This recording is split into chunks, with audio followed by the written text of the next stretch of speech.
Allah itu kalau senang sama orang, Allah uji. Kalau dia ridho, semakin Allah meridhoinya. Meridhoinya itu artinya apa? Kata para ulama, melapangkan urusan matinya dan urusan akhiratnya. Karena ujiannya sudah didahulukan di dunia. Tapi kalau dia murka, maka Allah lebih murka kepadanya. Karena dia murka dengan ujian itu, Allah lebih murka kepadanya di alam barzah dan murka kepadanya di alam akhirat. Bismillahirrahmanirrahim. Assalamualaikum warahmatullahi wabarakatuh. Innal hamdalillah wassalatu wassalamu ala Rasulillah wa ala alihi wa sahbihi wa man tabi'ahum bi ihsan ila yaumil qiyamah. Seluruh para santri, para santriwati, para penuntut ilmu dimanapun berada, baik di Yogyakarta, di Bekasi, di Jakarta, dimanapun kita berada, semoga kita senantiasa mendapatkan keberkahan dalam kehidupan kita. Semoga kita mendapatkan afiat. Afiat itu kondisi yang lebih baik daripada kata sehat, karena orang yang mendapatkan afiat itu berarti dia tenang, dia bahagia, dia aman, dia sehat. Karena orang yang sehat belum tentu aman, belum tentu tenang. Dan semoga kita mendapatkan afiat, bukan hanya sekedar sehat. Dan yang terpenting, semoga kita mampu memberikan makna pada setiap perjalanan kita menuju kepada Allah. Tidaklah umur yang telah kita lewati, kecuali perjalanan kita itu merupakan perjalanan menuju kepada Allah. Saya teringat kepada sebuah dialog langit yang luar biasa antara Fudail bin Iyad dengan seseorang. Yang beliau bertanya kepada orang itu, "Kam umruka?" Berapa umur yang kamu miliki? Orang itu lalu berkata kepada Fudail bin Iyad, salah satu ulama besar di antara kalangan tabi'in, umur saya umri sittuna sanatan, sesungguhnya umur saya 60 tahun. Lalu Fudail bin Iyad ketika mendengar kata 60 tahun, perhatikan komentarnya Fudail bin Iyad. Mundu sittina sanatan tasiru ilallah wa yushiku antabluk. Sesungguhnya kamu telah berjalan menuju kepada Allah selama 60 tahun dan perjalanan ini sebentar lagi sampai kepada Allah. Disitulah kita mengambil sebuah pelajaran besar, bahwasanya umur yang kita lalui, umur yang kita lewati, sebenarnya sejatinya adalah perjalanan kita menuju kepada Allah. Perjalanan yang pasti akan memperjumpakan kita dengan Allah Subhanahu wa Ta'ala. Ada di antara kita umurnya 40 tahun, ada di antara kita umurnya 50 tahun hari ini, berarti sepanjang itu kita telah berjalan kepada Allah, dan perjalanan ini sudah mendekati waktunya untuk berjumpa dan bertemu dengan Allah. Yang kita khawatirkan bukan pada umur berapa kita nanti bertemu dengan Allah, tapi yang lebih kita khawatirkan apa yang kita bawa ketika pertemuan itu sudah ditetapkan datang pada akhir ajal kehidupan kita. Nah, inilah yang menjadikan kita bersyukur bahwasanya kita meminta kepada Allah, semoga kita diberikan berkah, semoga kita mendapatkan afiat, dan semoga kita mampu memaknai setiap angka yang bertambah pada umur kita, maka pada hakikatnya bertambah dekatnya kita bertemu dengan pencipta kita, yaitu adalah Allah. Semoga umur kita muda ataupun tua bukan masalah, tapi yang masalah itu kalau kita tidak memaknai umur adalah perjalanan kita akan berjumpa dengan Allah. Semoga kita mampu memaknai setiap umur yang kita miliki. Alhamdulillah, tentunya senang sekali kita pada kesempatan hari ini kita berjumpa, dan kita tentunya senang sekali pada kesempatan sore kali ini kita masih diberikan sebuah hati yang insya Allah ini merupakan salah satu di antara indikator hati yang baik. Hati yang baik itu memiliki banyak sifat, dan di antara indikator hati yang baik itu hati yang mudah menerima nasihat, terutama nasihat yang datang dari Allah dan Rasulnya. Nasihat yang datang dari manusia terkadang tidak lepas dari motif. Nasihat yang datang dari tetangga terkadang tidak lepas dari tendensi. Tapi kalau nasihat itu datang dari Allah dan Rasulnya untuk saya, untuk bapak, untuk ibu, semuanya, maka ini merupakan nasihat yang terbaik karena tidak memiliki tendensi dan motif apapun kecuali adalah kebaikan menuju kepada keselamatan akhirat kita. Dan kita bersyukur, bukan hanya bersyukur pada sandang, bukan hanya bersyukur pada papan yang kita miliki, tapi yang lebih penting adalah bersyukur ketika kita masih diberikan oleh Allah hati yang menerima setiap nasihat yang datang dari Allah dan Rasulnya. Karena apabila kita mendapati hati kita masih mudah menerima nasihat, pada dasarnya masih ada banyak kemungkinan kita untuk selamat pada kehidupan akhirat kita selama kita masih memiliki hati yang bisa membuka hati itu untuk menerima kebenaran yang datang dari Allah dan Rasul-Nya, dari nasihatnya yang indah. Makanya para ulama mengatakan annasu la yazaluna fil khair madamu yuhibbuna nusha. Manusia itu senantiasa berada pada pusaran kebaikan selama mereka masih dibukakan hatinya untuk mencintai setiap nasihat yang datang dari Allah dan Rasul-Nya. Dan tentunya itulah yang kita harapkan. Semoga hati kita tertera, tergores di atas hati kita itu nasihatnya Allah, nasihatnya Rasul. Karena itulah hati yang paling mahal, itulah hati yang paling berharga di hadapan Allah ketika hatinya dan jiwanya tergores nasihat dari Allah dan Rasul-Nya. Saya ambilkan contoh. Kalau kita punya kertas itu tidak ada tulisan apapun, mungkin kertas itu menjadi sesuatu yang biasa dan kalaupun sobek kita tidak akan menyayangkan karena kertas kosong. Tapi beda kalau kertas itu sudah ditulisi perkataan Allah, perkataan Rasulullah, ada qala Allah Ta'ala, ada qala Rasulullah, maka kertas itu menjadi berharga. Karena kertas itu sudah tergores di atasnya tulisan Allah dan hadis Rasulullah. Mari kita merenungkan sejenak. Kalaulah kertas, kalau dia kosong menjadi kertas biasa. Tapi kalau kertas itu digoreskan di atasnya perkataan Allah di dalam Al-Quran dan perkataan Nabi di dalam hadis, maka menjadikan kertas itu menjadi berharga daripada ketika kertas itu kosong. Apalagi hati kita. Kalau hati kita sudah tergores dengan nasihat Allah dan nasihat Rasul, menjadikan hati kita menjadi berharga di hadapan Allah. Dan itulah yang kita syukuri dan itulah yang membuat kita selalu merasa lapang kalau kita masih diberikan hati yang mudah untuk menerima nasihat yang datang dari Allah dan Rasul-Nya. Kepada Allah kita bersyukur, kepada Allah kita memohon pertolongan, memohon taufiknya. Semoga Allah menjadikan hati kita hati yang mudah membuka pintunya untuk menerima kebenaran dari nasihat Allah dan Rasul-Nya. Kepada Allah kita bersyukur dalam setiap kejadian kehidupan kita. Bapak dan Ibu yang semoga Allah rahmati dan Allah berkahi. Salah satu di antara konsep unik kehidupan orang yang beriman itu adalah orang beriman adalah mereka yang pandai mengambil setiap hikmah dalam setiap pelajaran. Baik pelajaran yang ada di dalam Al-Quran, ataupun pelajaran di dalam kehidupan hadis, ataupun pelajaran hikmah yang dia dapatkan dari kisah-kisah nyata yang ada di sekitarnya. Itulah uniknya kehidupan orang beriman. Mereka memiliki sebuah menara untuk menangkap setiap hikmah dari setiap apapun yang dia jumpai di dalam kehidupan. Beda dengan orang-orang yang tidak beriman, beda pula dengan orang yang tidak berilmu. Orang kalau dia tidak berilmu, kalau dia tidak beriman, maka setiap kejadian dan setiap perkara tidak mampu diambil menjadi sebuah hikmah. Dan akhirnya dia tidak mendapatkan petunjuk ketika dia tidak pandai untuk mengambil setiap hikmah dari setiap peristiwa yang Allah berikan kepada kehidupan. Padahal Allah itu memperjalankan kehidupan manusia, terutama orang yang beriman. Di situ pasti ada hikmah yang dia dapatkan dari setiap ketentuan takdir yang Allah berikan pada kehidupan kita. Hikmah itu penting, karena hikmah merupakan salah satu anak tangga mengenal Allah yang sempurna. Itu hikmah. Saya ambilkan sebuah contoh sederhana, dan contoh ini sering saya ulang-ulang di banyak kesempatan, karena saya menganggap ini merupakan bagian dari hikmah terbaik. Saya memiliki seorang santri, umurnya masih muda, 21 tahun. Pada saat itu beliau baru selesai dari pondok pesantren yang kami bina. Beliau baru saja menyelesaikan pondok pesantren. Umurnya masih sangat belia. Tiba-tiba beliau mengajukan keinginan untuk menikah di usia yang sangat belia menurut saya. Beliau ingin menikah, lalu beliau mengutarakan keinginan menikah kepada saya sebagai ustadznya. Saya pertama kali ketika mendengar beliau akan menikah, pertama kali cukup kaget. Pertama, beliau baru saja lulus dari pondok pesantren, masih dalam wiyata bakti, dan menurut saya masih banyak yang mungkin dia bisa maksimalkan. Kalaupun menikah nantilah umur 22, 23, mungkin itu lebih tepat bagi dia untuk menikah.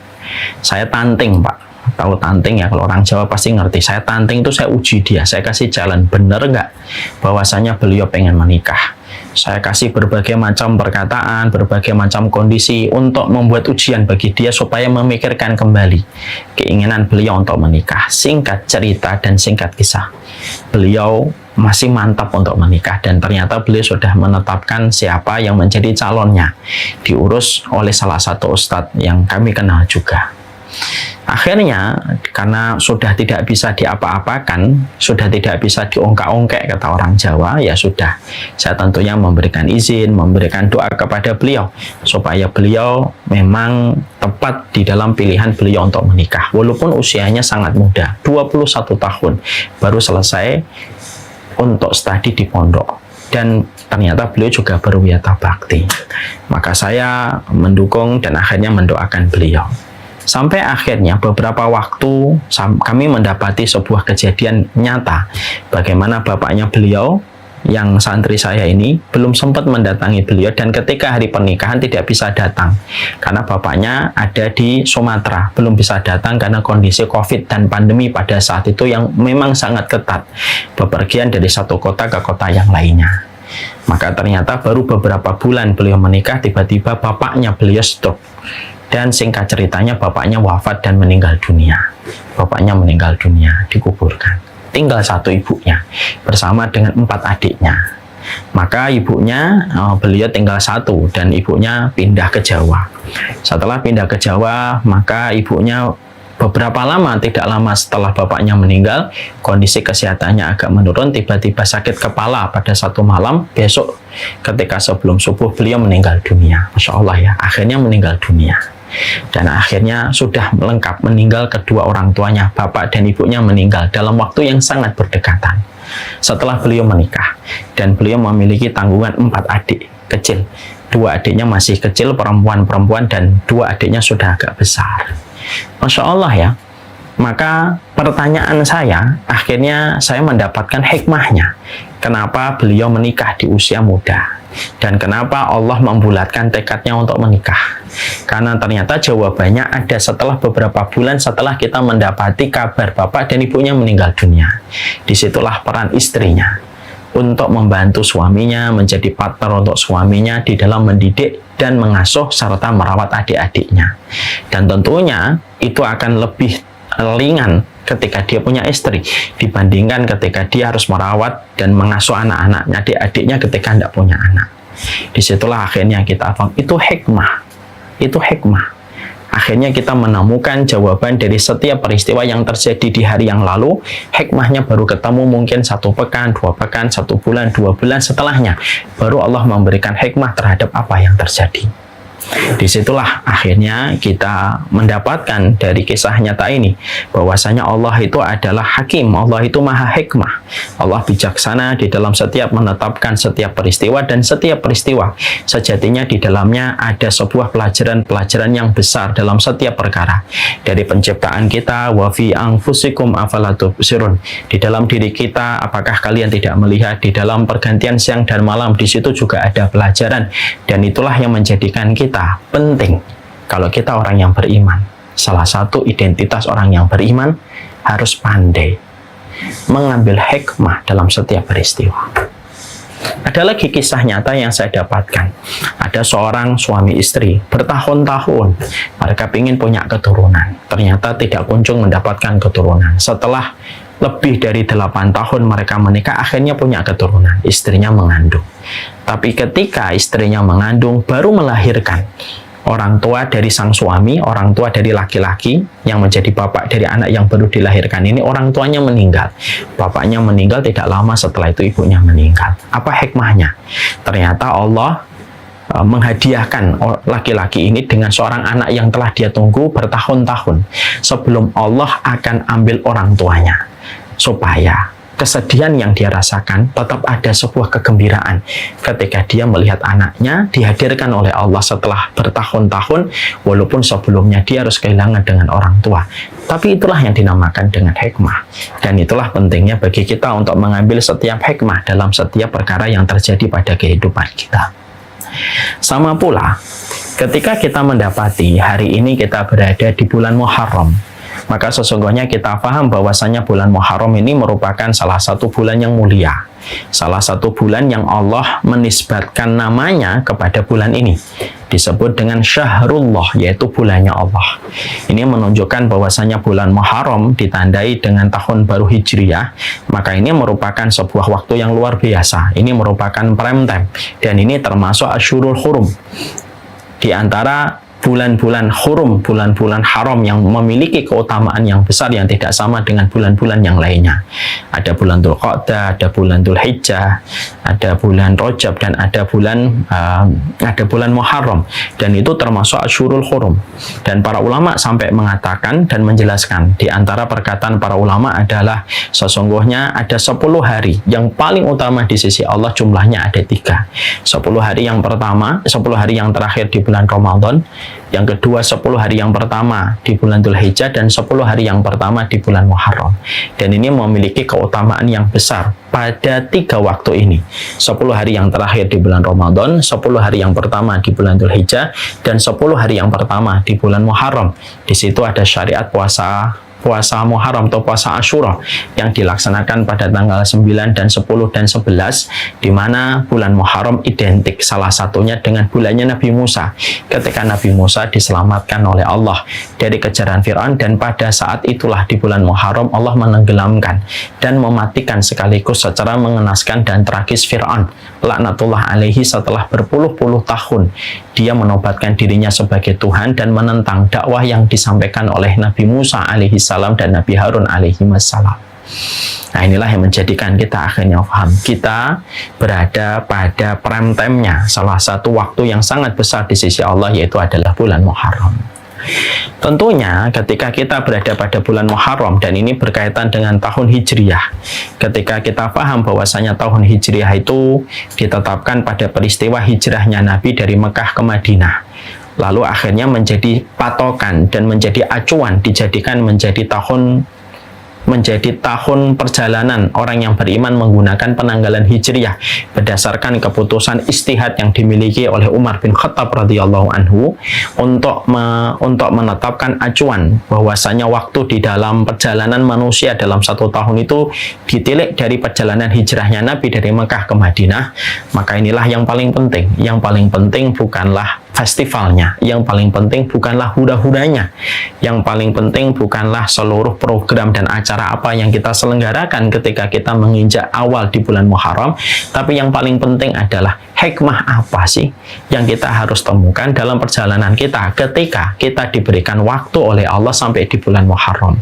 Tentunya ada hikmah yang tentunya harus kita ambil dan menjadi sebuah pelajaran, karena hikmah itu kayak cahaya, hikmah itu kayak pelita, bisa memberikan sebuah ketenangan di tengah gelapnya perjalanan kita menuju kepada Allah. Maka hikmah pelita yang bisa kita jadikan sebagaimana tongkatnya si buta untuk memberikan jalan dan menghindarkan dia dari lubang dan selokan.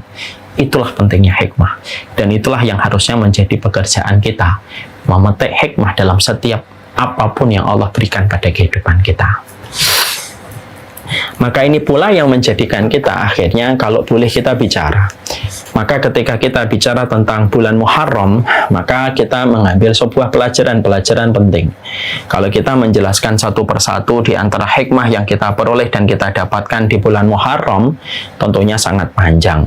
Dan tentunya ini bukan waktu yang tepat untuk mengungkapkan dan menyingkap semua hikmah yang begitu banyak dan begitu berlapis-lapis yang dijelaskan oleh puluhan ulama ketika mereka menyingkapkan hikmah dari pergantian waktu ketika tahun Hijriah itu ditetapkan bagi kehidupan kaum muslimin. Tapi kita mencoba untuk mengambil hikmah yang kita inginkan, hikmah itu nyata dan mudah untuk kita pahami dan mudah untuk kita terapkan pada kehidupan kita, supaya sekali lagi hikmah itu memberikan pelita pada perjalanan kita, karena hikmah yang kita petik sejatinya itu adalah pelita dan sejatinya adalah tongkat, layaknya tongkat si buta yang bisa menyelamatkan dia dari selokan dan menyelamatkan dia dari jurang-jurang yang curam. Maka hikmah apa sih yang kita dapatkan ketika kita berada di tahun atau berada di bulan Hijri atau di penanggalan Hijriah? Tentunya kita paham di saat yang sama ketika kita hari ini merayakan tahun 1 baru merayakan awal Muharram, maka ada hikmah. Yang pertama yang kita petik adalah sesungguhnya pada saat yang sama ribuan tahun yang lalu, 1443 yang lalu, pada dasarnya kita mendapati sebuah peristiwa besar, yaitu adalah ketika Rasulullah SAW melakukan perjalanan hijrah beliau dari Mekah menuju ke Madinah. Bagaimana ketika beliau mendapati beratnya perjalanan dakwah yang diemban oleh beliau pada waktu di Mekah, mendapatkan berbagai macam penyiksaan, berbagai macam pressure, berbagai macam tekanan, sampai Allah juga menurunkan bagaimana beratnya yang dihadapi oleh para sahabat pada saat mereka berada di Mekah, sampai Allah menyampaikan perkataan-perkataan berat yang disampaikan oleh para sahabat ketika menghadapi beratnya keimanan dari guncangan-guncangan dan gejolak yang mereka dapatkan ketika mereka beriman kepada Rasulullah. Makanya sampai Allah sampaikan di dalam surat Al-Baqarah, am hasibatum an tadkhulul jannah walamma ya'tikum masalul ladzina khalu min qablikum massathumul ba'sa wad-dharra wa zulzilu hatta yaqula rasul wal ladzina amanu mata nasrullah ala inna nasrullahi qarib. Makanya sampai kita mendapati Allah mengabadikan dengan sebuah ayat yang menjadi sebuah pengingat untuk kita. Am hasibatum, apakah kalian itu mengira akan masuk surga dengan begitu mudah sebelum datangnya berbagai macam ujian yang akan mendera kepada kehidupan kalian, dengan guncangan, dengan kemiskinan, dengan kelaparan, sampai orang yang beriman di antara kalian mengatakan, mata nasrullah, kapan pertolongan Allah itu datang? Ala inna nasrullahi qarib, sesungguhnya pertolongan Allah itu adalah dekat. Nah, disinilah kita akhirnya mendapati bahwasanya pelajaran pertama yang kita jumpai pada proses keimanan kita ketika melihat hijrahnya Rasulullah yang akhirnya menjadi acuan penetapan hijriah di dalam kehidupan iman, penetapan waktunya bagi orang yang bertakwa kepada Allah berdasarkan hijrahnya Nabi. Hikmah yang pertama yang kita petik adalah sesungguhnya iman itu memiliki 3 pilar. Kita memiliki kewajiban, kita memiliki komitmen, dan kita harus siap dengan konsekuensinya. Di mana ini merupakan bagian yang tidak terpisahkan kalau kita memahami perjalanan hijrahnya Rasulullah SAW dari Mekah ke Madinah. Karena kondisi yang dihadapi oleh Nabi, kondisi yang dihadapi oleh para sahabat pada saat itu memang kondisi berat.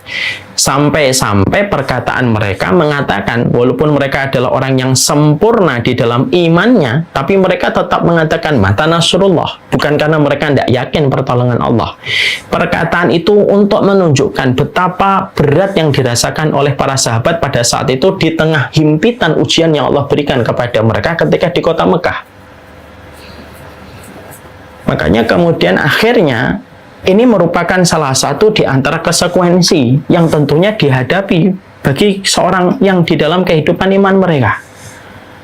Bahwasanya dalam perjalanan keimanan kita, kalau kita belajar dari hijrahnya Nabi dari Mekah ke Madinah yang ditempuh selama beberapa hari dengan resiko yang tidak kecil, dengan kondisi konsekuensi nyawa yang harus melayang ketika ratusan orang-orang Quraisy berusaha untuk mencari dan mengejar Nabi dengan hadiah yang menggiurkan, semua itu menjadi tanda dari perjalanan Rasulullah ketika pindah dari Mekah ke Madinah, di mana Rasulullah tidak pernah mengenal Madinah sebelumnya kecuali Allah yang menyampaikan, lalu menyuruh Nabi Muhammad untuk melakukan perjalanan ke Madinah setelah para sahabat diberitahukan oleh Nabi untuk hijrah terlebih dahulu sebelum Rasulullah dan Abu Bakar untuk hijrah menuju ke Madinah, menunjukkan kepada kita iman itu terkadang menghadapi konsekuensi, yang terkadang konsekuensi ujian itu membuat kita berhadapan dengan sesuatu yang tidak pernah kita ekspektasikan dan tidak pernah kita duga. Ini yang salah satu yang kita hadapi. Ya, inilah yang menjadikan kita memahami ini konsekuensi keimanan. Karena kita mengerti betul perjalanan kita menuju ke surga itu merupakan perjalanan akobah, perjalanan yang berat lagi mendaki. Dan di dalam perjalanan berat lagi mendaki ini ada banyak perkara yang betul-betul menguji kita. Bisa jadi ujian datang dari keluarga kita, bisa jadi ujian datang dari kolega kita, dan bisa jadi ujian itu datang dari tempat pekerjaan kita. Tapi yang jelas, belajarlah untuk menatap pada kaca sejarah.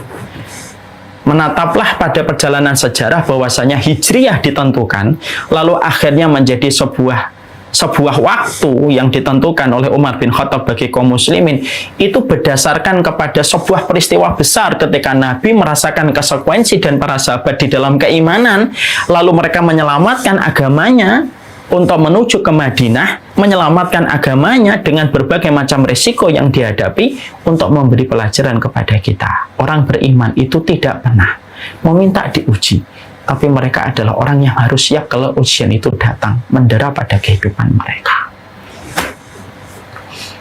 Itu yang kita dapatkan. Boleh nggak minta diuji? Nggak boleh. Jangan minta diuji. La tatamannaw liqa'al adu. Jangan pernah berandai-andai bertemu dengan, jangan berandai-andai untuk berjumpa dengan musuh. Ya, jangan berandai-andai bertemu dengan musuh. Tapi kalau ada, ya dihadapi dengan sabar. Itu merupakan sebuah makna yang sangat dalam. Orang mukmin itu tidak pilih minta diuji, ya Allah ujilah saya, tidak boleh. Tapi seorang mukmin itu belajar dari sebuah perjalanan hijrahnya Nabi, bahwasanya perjalanan hijrahnya Nabi itu Masya Allah, perjalanan hijrahnya Nabi itu menunjukkan kepada kita bahwasanya konsekuensi keimanan itu yang kita harus bersabar menghadapinya. Makanya betul ya, kalau kita mendapati orang-orang di dalam kitab-kitab mereka menyampaikan bahwasanya kewajiban kita kepada agama kita itu ada 4.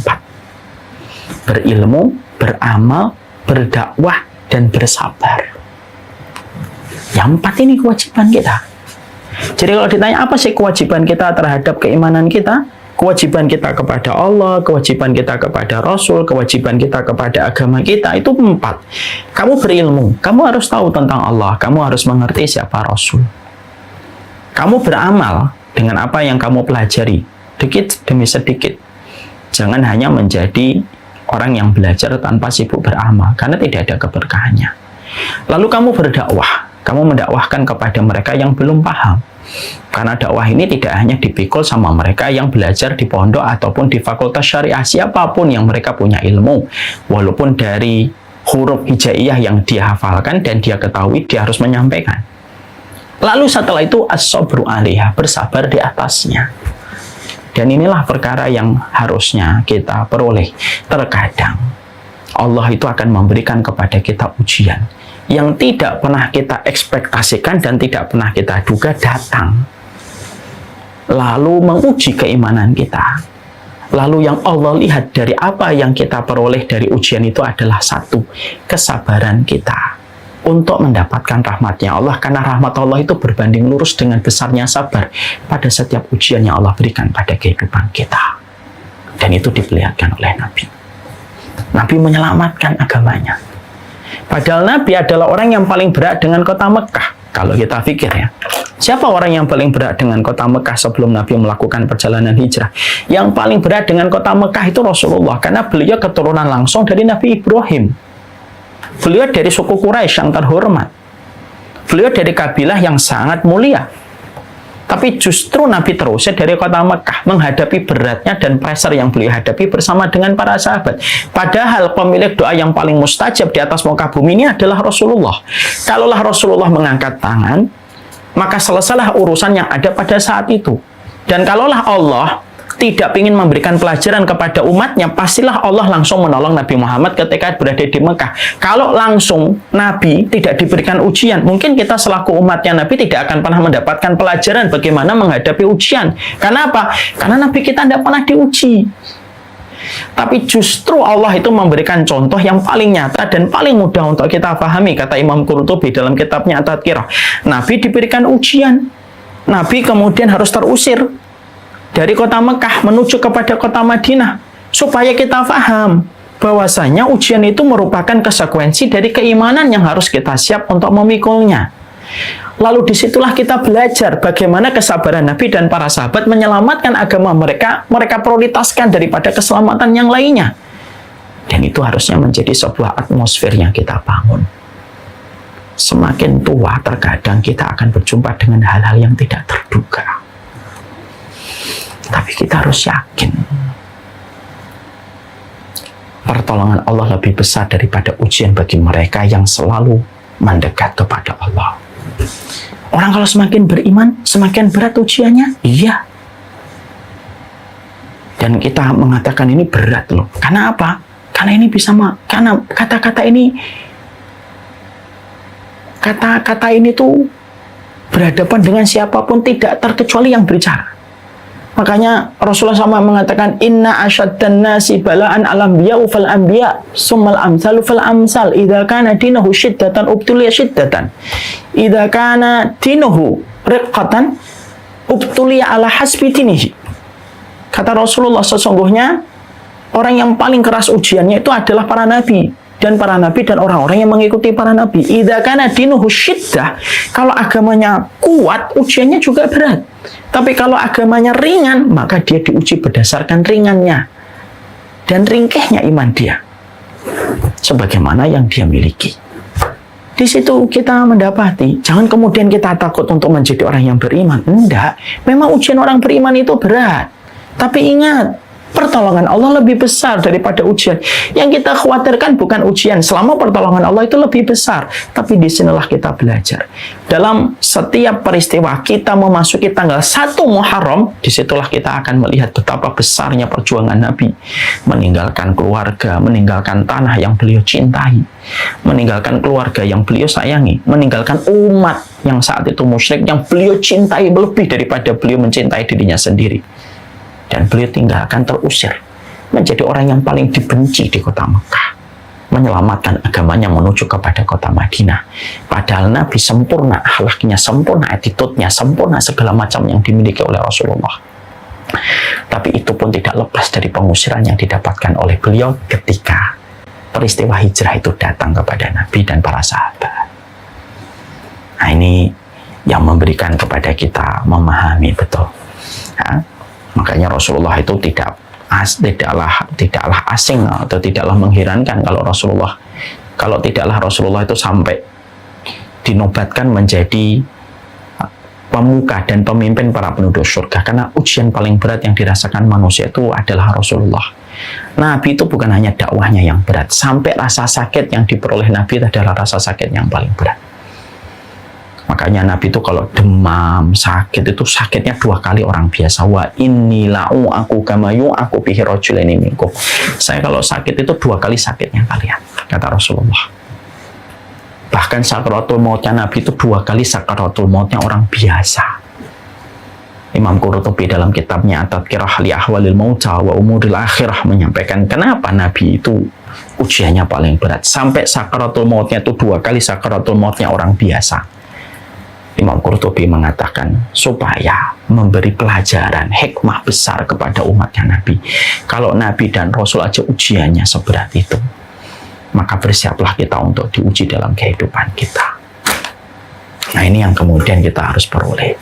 Makanya dengan kita memetik hikmah yang pertama, saya tidak tahu apa yang nanti akan datang pada kehidupan kita, tapi konsep orang beriman itu mudah. Kalau lapang disyukuri, kalau ada yang sulit maka disabari. Ya, makanya saya teringat kepada sebuah riwayat yang membuat kita berpikir jauh ya. Ada sebuah riwayat yang juga dihasankan oleh Imam Qurtubi dalam kitabnya At-Tadhkirah. Imam Qurtubi itu mengatakan dalam sebuah hadis yang disampaikan oleh Nabi, Allah itu kalau melihat satu orang atau satu kaum itu masih memiliki dosa, tapi dia sudah mulai mendekat ke arah matinya. Jadi ada satu orang, kalau sudah mendekat ke arah matinya, maka Allah masih mendapati orang itu membawa dosa yang cukup lumayan.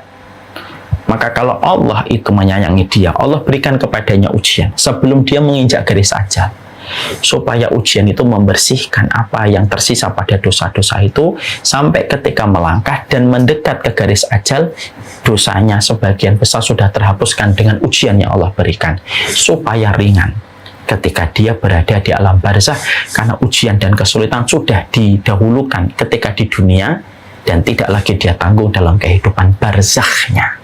Makanya Rasulullah, para sahabat itu ujiannya di dunia.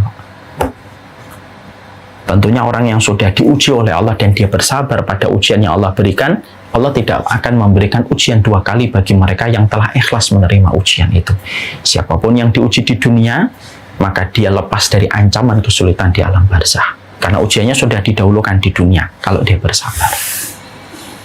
Makanya innallaha idza ahabba 'abdan ibtalahu fa in radiya falahu ridha wa in sakhit falahu sakhat. Allah itu kalau senang sama orang, Allah uji. Kalau dia ridho, semakin Allah meridhoinya. Meridhoinya itu artinya apa? Kata para ulama, melapangkan urusan matinya dan urusan akhiratnya. Karena ujiannya sudah didahulukan di dunia. Tapi kalau dia murka, maka Allah lebih murka kepadanya. Karena dia murka dengan ujian itu, Allah lebih murka kepadanya di alam barzah dan murka kepadanya di alam akhirat. Maka inilah yang menjadi poin pertama. Betapa pentingnya hikmah ini kita temukan. Supaya kita pada kehidupan sebagai pelakon kehidupan itu tidak mudah kagetan. Loh, kok tiba-tiba ujian ini datang? Karena Allah tidak pernah ditanya tentang apa yang Allah lakukan, tapi kitalah yang ditanya tentang apa yang kita lakukan dari peristiwa yang kita lewati. La yus'alu amma yaf'alu wa hum yus'alun. Allah itu tidak pernah ditanya kenapa, kita yang ditanya bagaimana kita menjalaninya. Maka ini merupakan perkara pertama yang kita harus petik pada perjalanan hijrahnya Nabi. Perjalanan hijrahnya Nabi yang akhirnya menjadi sebuah indikator kita memulai tahun penanggalan Islam, itu dimulai dari sebuah peristiwa besar. Hijrahnya Nabi menyelamatkan agama. Orang yang paling bersih di dalam kehidupan iman, tetapi paling berat pada ujian kehidupannya. Ini yang pertama. Yang kedua, yang kita juga mendapati hikmah dalam peristiwa ini adalah bagaimana menyelamatkan kehidupan akhirat dan menyelamatkan musibah dalam kehidupan, menghindarkan kita dari musibah akhirat itu jauh lebih penting daripada menyelamatkan kita pada musibah duniawi. Makanya doanya Nabi itu apa? Allahumma la taj'alid dunya, Allahumma la taj'al musibatana fi dinina. Ya Allah, janganlah Engkau menjadikan musibah kami itu di dalam agama kami. Makanya Rasulullah SAW ketika beliau diuji di kota Mekah, beliau pindah ke kota Madinah, beliau mendapatkan musibah di dunia. Dia tinggalkan rumahnya, beliau tinggalkan apa yang beliau miliki selama ini di kota Mekah, ditinggalkan semuanya. Karena dalam perjalanan hijrah, karena hijrah itu berat, menempuh perjalanan selama 400 km lebih, perjalanan yang berat, kalau memikul barang tentunya sangat berbahaya dan sangat berisiko. Perjalanan melambat, lalu didapati musuh. Makanya para sahabat yang hijrah itu meninggalkan seluruh yang mereka miliki di kota Makkah. Yang mereka mampu bawa ya yang kecil-kecil yang berharga, selebihnya mereka tinggalkan di kota Mekah. Disitulah kita akhirnya mendapati sebuah butir hikmah dan butir faedah besar. Selamat dari musibah akhirat atau selamat dari musibah agama itu jauh lebih membahagiakan kita daripada kita selamat hanya dari musibah dunia. Para sahabat Nabi Shallallahu Alaihi Wasallam, mereka itu kalau berdoa sebagaimana doanya Nabi, ya Allah, janganlah Engkau jadikan musibah itu menimpa pada agama kami. Artinya mereka sudah siap kalau musibah itu dalam perkara dunia, tapi mereka itu khawatir dan takut kalau musibah itu menimpa dalam urusan agama mereka. Karena apa? Musibah akhirat itu jauh lebih berbahaya daripada musibah dunia.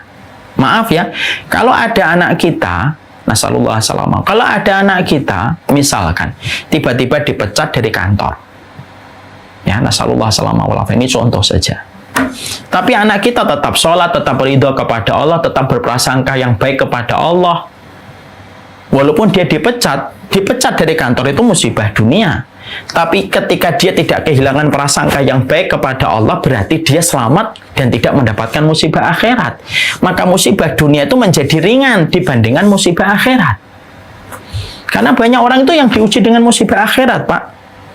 Dan musibah akhirat itu berat. Dan salah satu alasan perjalanan hijrahnya Nabi dari Mekah ke Madinah itu apa? Menyelamatkan keselamatan akhiratnya. Lebih mereka prioritaskan daripada menyelamatkan harta mereka yang sudah mereka miliki semenjak puluhan tahun memiliki rumah di kota Mekah. Itu hartanya, itu haknya. Tapi menyelamatkan akhirat mereka itu mereka prioritaskan. Berarti pelajaran besar dari hikmah yang kita peroleh dalam perjalanan hijrah itu apa? Berdoalah kepada Allah supaya kita senantiasa mampu selamat pada urusan agama kita, itu lebih kita cintai di hadapan Allah daripada yang lainnya. Kalaupun akhirnya Allah menentukan takdir adanya musibah, ini naudzubillah min dzalik. Kalaupun Allah menentukan takdir musibah dengan hikmah yang besar, maka setidaknya musibah itu dalam urusan dunia, bukan urusan agama. Kita kehilangan uang 1 juta, itu musibah dunia, dibuat ringan saja. Tapi kalau musibah akhirat apa? Orang tidak istiqomah. Orang tidak mau sholat. Ya, saya tadi baru saja diberitahu ada seseorang ibu yang semoga Allah rahmati beliau, ternyata umurnya sudah 80 tahun, sudah nggak mau sholat. Terus beliau diceritakan katanya mencela apa yang terjadi pada hidupnya gitu. Semoga Allah merahmati beliau, kita mendoakan beliau dalam kebaikan. Tapi hal ini adalah musibah akhirat, musibah agama. Dan musibah agama itu jauh lebih buruk daripada musibah dalam urusan dunia. Kenapa? Musibah dalam urusan dunia kalau kita lapang, Allah ganti. Kalau tidak diganti di dunia, diganti di akhirat. Dan ganti di akhirat itu selalu lebih baik daripada ganti di dunia. Karena ganti di dunia sifatnya sementara, expired seiring kita mati dan seiring kita sakaratul maut. Tapi gantinya di akhirat itu akan long lasting dan terus bertahan terus kalau kita sabar dan ridho terhadap ujian di dunia. Tapi kalau musibah akhirat, musibah agama itu berat. Ada orang yang murtad sebelum meninggal dunia. Ada seorang ulama besar namanya Abdullah Al-Qasimi. Di akhir kehidupannya dia menjadi ateis, padahal asalnya ulama besar. Banyak mendebat orang-orang ketika salah jalan, tapi justru di akhir kehidupannya dia malah menjadi ateis, menafikan dan menihilkan Tuhan dalam kehidupan manusia. Itu musibah dalam urusan akhirat. Musibah agama itu. Makanya kita belajar dari peristiwa hijrah yang terjadi pada kehidupan Nabi dan para sahabat itu apa? Yaitu peristiwa besar, menyelamatkan akhirat dan meminta kepada Allah, ngemis kepada Allah, melas kepada Allah supaya kita tidak mendapatkan musibah akhirat. Itu menjadi sebuah kebaikan iman. Karena Rasulullah itu memelas kepada Allah. Allahumma la taj'al musibatana fi dinina. Ya Allah, jangan kau menjadikan musibah itu dalam agama kami. Karena itu akan memporak-porandakan manusia. Ada orang tidak mendapatkan musibah dunia, tapi musibah akhirat, Pak, musibah agama. Dia nggak dipecat. Dia masih di kantor. Tapi dia ngambil yang bukan haknya. Dia nerima suapan yang bukan miliknya. Dia melakukan hubungan atau minum khamr ketika dia memiliki semua yang dia miliki. Dia bisa berzina, naudzubillah min dzalik, karena merasa hartanya banyak dengan profesi yang dia miliki. Walaupun ketika dia tidak dipecat, maka walaupun dia tidak mendapatkan musibah dalam urusan dunia, dia mendapatkan musibah dalam urusan akhirat. Musibahnya itu musibah agama. Makanya betul kata Umar bin Khattab radhiyallahu anhu, apapun musibah, selama itu agama, selama itu musibah dunia, kata Umar bin Khattab, itu tetap aku anggap ringan daripada musibah dalam urusan agama. Sekarang kan orang tidak bisa membedakan mana musibah agama, mana musibah dunia. Yang dibuat berat musibah dalam urusan dunia, tapi yang dibuat ringan musibah dalam urusan akhirat. Musibah-musibah akhirat, musibah agama dibuat gampang, tidak merasa itu musibah, tapi ketika ada musibah dalam urusan dunia baru bangkrut beberapa juta, sedihnya luar biasa. Padahal musibah dunia itu lebih ringan daripada musibah agama. Maka ini harus membangun sebuah konsep. Ketika kita sudah melewati 30-40 tahun, yang menjadi prioritas kita itu simple. Salah satu prioritas kita itu apa? Menyelamatkan keselamatan akhirat dan agama itu lebih kita prioritaskan daripada menyelamatkan urusan dunia. Itu yang kita harus miliki, Pak. Makanya Masya Allah ya, kita punya anak, kalau saya punya anak, masih kemudian muda, mungkin 24, 25, dia sudah minta izin menikah, walaupun mungkin pekerjaannya masih serabutan. Kalau kita tanya sama anak kita, kenapa kamu nikah? Pekerjaan kamu masih serabutan. Daripada saya berzina, Pak, saya sudah nggak kuat, Pak. Akhirnya kita nikahkan, mungkin di awal-awal kehidupan mereka berumah tangga masih berat, masih naik turun. Wajar, Pak. Kita dulu menikahkan juga awal-awal juga berat, kan? Tapi ketika dia selamat dari zina, itu lebih melapangkan hati kita, Pak. Daripada dia mengakhirkan pernikahannya umur 30 tahun setelah dia bekerja dan sukses, tapi dia berzina tanpa kita sadari ketika menjadi orang tua, dan kita biarkan dia terus melanggang kangkung sama perempuan yang bukan mahramnya setiap waktu, sampai kita dapati dia baru sukses, baru kita izinkan nikah. Itu kan musibah dunia, Pak. Disitulah pentingnya kita membahas dan mengerti. Berarti musibah kehidupan akhirat itu lebih buruk. Dan Nabi memberikan contoh pada perjalanan hijrahnya Rasulullah SAW. Dalam perjalanan beliau dari kota Mekah menuju Madinah, yang diselamatkan oleh Nabi itu keselamatan akhirat. Karena pressure yang dilakukan oleh orang Quraisy pada saat itu tuh sudah memberikan sebuah pressure dengan sebuah pilihan cuma dua opsi. Kamu keluar dari agama Muhammad atau mati. Pilihannya sudah kayak gitu. Makanya ketika mereka khawatir pilihan itu akan menjadi musibah dalam urusan akhirat mereka dan agama mereka, yang menjadikan akhirnya perintah hijrah diturunkan oleh Allah Subhanahu wa Ta'ala. Masya Allah ya. Nah, ini yang menjadikan kita berdoa, memohon kita terus kepada Allah. Hikmah yang kita dapatkan, percik hikmah di bulan Muharram itu apa? Kita melihat di bulan Muharram pada perjalanan Rasulullah SAW ketika melakukan perjalanan hijrah. Jangan gampangkan musibah akhirat. Karena ketika kita hidup pada zaman materialisme dan kapitalisme yang luar biasa hari ini, orang itu lebih khawatir pada musibah dunia daripada musibah agama. Padahal Nabi menyampaikan terbaliknya. Ya Allah, jangan engkau jadikan musibah agama itu menimpa pada urusan agama dan akhirat kami. Allahumma la taj'al musibatana fi dinina. Dan itu yang harusnya menjadi sebuah pilihan untuk kita. Bapak-bapak dan ibu mungkin di atas 45, umurnya sekarang mungkin mendekati 50. Berarti fokus dan perhatiannya kepada keluarga apa? Simple, Pak. Kita pastikan perjalanan kita bersama dengan keluarga kita, membersamai keluarga kita. Hari ini ada yang mungkin anaknya sudah nikah, ada yang sudah punya cucu mungkin, ada yang anaknya baru kuliah, ada anaknya yang baru minta izin untuk menikah. Konsep kita harus sama.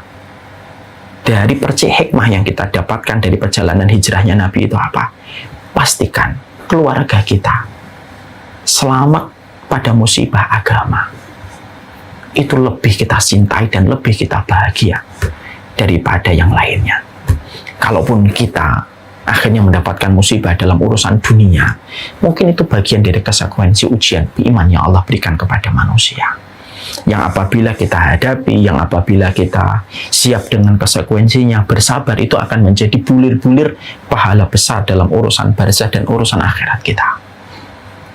Ya, maka Masya Allah, inilah mungkin dua perkara ya. Ini sebenarnya kalau saya sampaikan banyak, ada puluhan mungkin. Di antara hikmah terbaik kenapa Allah mempergulirkan perjalanan hijrahnya Nabi dari Mekah ke Madinah. Karena perjalanan hijrahnya Nabi ke Madinah itu hikmahnya besar, Pak. Kalau nikahnya santri saya umur 21 tahun aja ada hikmah besar yang kita dapatkan, apalagi perjalanan hijrahnya Rasulullah. Ya akhirnya menjadi momentum penentuan tanggalan bagi orang yang beriman dengan peristiwa hijrahnya Nabi. Setidaknya dua inilah yang kita pelajari. Yang penting adalah berkah dan mampu kita hadirkan pada kenyataan hidup. Bersiaplah bahwasanya dalam kehidupan itu ada keimanan itu ada tiga. Siap dengan komitmen, harus siap membayar kewajiban, dan harus siap dengan kondisi konsekuensi yang harus kita hadapi. Yang kedua, menyelamatkan kita dan orang yang kita cintai dari musibah agama itu lebih prioritas daripada musibah dalam urusan dunia. Semoga Allah memberkahi kita dalam perjalanan kita mengambil dan merefleksikan perjalanan hijrah Nabi yang akhirnya menjadi perjalanan kita di bulan Muharram tahun ini. Maka ini tidak hanya berlalu, tapi kita pandai mengambil hikmah. Yang membedakan antara ulil absar dengan orang yang bukan ulil absar itu mampu mengambil inti dalam setiap peristiwa yang dia dapatkan. Dan tidak ada peristiwa yang paling besar pada kehidupan manusia kecuali peristiwa Rasulullah. Dan itulah hikmah. Layaknya pelita yang menerangi gelapnya perjalanan kita. Layaknya tongkat bagi si buta untuk menunjukkan jalan dan membedakan mana jalan setapak dan mana selokan yang akan menjerumuskan dia. Wassalamualaikum warahmatullahi wabarakatuh. Semoga Allah memberikan keberkahan untuk kita. Dan semoga dalam perjalanan kita di bulan Hijriah ini juga momentum kita untuk kembali kepada Allah. Orang yang beruntung adalah orang yang mengembalikan hatinya kepada Allah sebelum kembalinya fisik dia. Dan itu mungkin salah satu hikmah kenapa kita masih dimampukan oleh Allah melewati pandemi. Ada teman-teman kita yang lebih sehat daripada kita yang telah wafat di dalam pandemi ini. Tapi kita yang lebih tidak sehat dari dia masih disehatkan oleh Allah. Mungkin karena teman-teman kita rajin meminta doa husnul khotimah, Allah wafatkan mereka dengan pandemi. Dan mungkin kita masih disehatkan oleh Allah melewati pandemi walaupun kondisi kita juga enggak hidup-hidup sehat banget gitu. Tapi Allah masih sehatkan kita.